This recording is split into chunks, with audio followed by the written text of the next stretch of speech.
આંધ્રપ્રદેશના અનંતપુરમમાં એક car bike સાથે અથડાઈ. બાઇકને જે ટક્કર લાગી એને કારણે બાઇક ચાલક ઉછળીને સીધો કારની છત ઉપર પડ્યો અને એનું ત્યાં જ મૃત્યુ થયું. કાર ચાલકે પોતાની કાર ઊભી રાખવાને બદલે કાર ચલાવે રાખી અને આનું ડેડ બોડી જે છે એ કારની ઉપર હતું. તમે ઇમેજિન કરી શકો છો કેટલા સમય સુધી આ ગાડી ચાલી? 18 કિલોમીટર સુધી. 18 કિલોમીટર સુધી આ ગાડી ચાલતી રહી. આ સાંભળીને આપણને પોતાને ઇમિડિયેટલી એવું લાગે કે આ કેટલો ઇન્સેન્સિટિવ માણસ છે. કાર ચાલતી રહીને બીજા કાર ચાલકોએ, બીજા ટુ વ્હીલર્સે આગળ જઈ અને આ કાર ચાલકને રોકવો પડ્યો છે. 18 કિલોમીટર એ રોકાયો અને પછી પણ ત્યાંથી ભાગી ગયો. આવી કોઈ પણ દુર્ઘટના બને ત્યારે મારા તમારા જેવા કોઈ પણ વ્યક્તિને ઇમિડિયેટલી એવું થાય છે કે કેટલો ઇન્સેન્સિટિવ માણસ છે. પણ આપણે એક વાત બીજી પણ વિચારવા જેવી છે કે આપણા બધાની અંદર ક્રાઇસિસ સામે લડવાની કોઈ ટ્રેનિંગ જ નથી.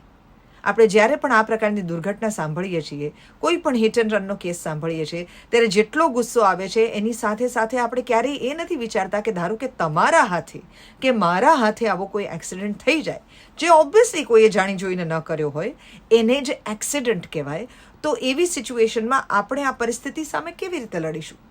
શું આપણી એ માનસિકતા છે કે આવા સંજોગોમાં આખો સમાજ જ્યારે તમારી આસપાસ ખૂબ ગુસ્સામાં હોય, તમારી જ ભૂલ છે એવું નક્કી કરીને બેઠો હોય, ત્યારે તમે પોતાની જાતની માનવતા કેવી રીતે જીવંત રાખીને આ પરિસ્થિતિને ફેસ કરશો? તમારાથી જે ક્ષણિક ભૂલ થઈ ગઈ છે એને માટે આખી જિંદગી આ ભૂલને ભોગવવાની જવાબદારી એ જ ક્ષણમાં કેવી રીતે તમારી અંદર ડેવલપ કરશો?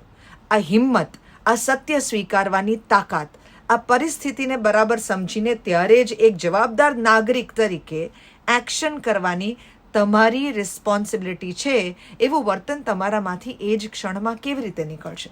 કે પછી બધા જ ભેગા થઈને મને અહીંયા ને અહીંયા મારી નાખશે કારણ કે લોકોને ન્યાયની અંદર કોઈ વિશ્વાસ નથી, એવી ચિંતાને કારણે તમે કે હું પણ ભાગી જઈશું?